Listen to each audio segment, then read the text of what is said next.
Si Miggy umakyat ng ligaw. Sabi ng tatay ng nililigawan niya, "Anong kailangan niyo?" Sabi ni Kulas, "Aakyat sana kami ng ligaw kay Inday." Sabi ng tatay, "Ikaw?" Sabi ni Kulas, "Ay hindi ako, si Miggy po."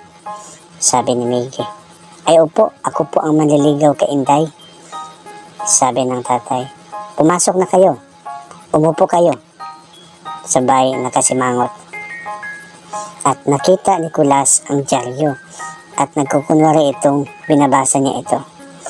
Tatay ng isang maliligaw, sinakal hanggang mawala ng hininga.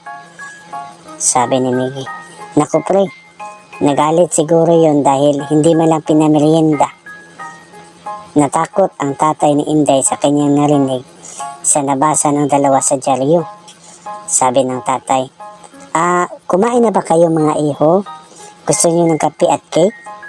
Inday, bilisan mo dyan at dalhan mo na makakain ang mga bisita mo."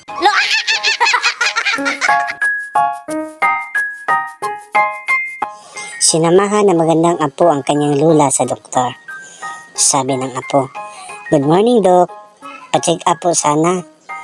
Sabi ng doktor, "Sige iha, hubarin mo na ang panty at bra mo at higa ka na dyan." Sabi ng apo, "Ay hindi po ako, Doc. Itong lula ko po ang ipapacheck up ko para sa health niya." Sabi ng doktor, "Ganun ba? Siya, sige lula. Huminga na po kayo ng malalim.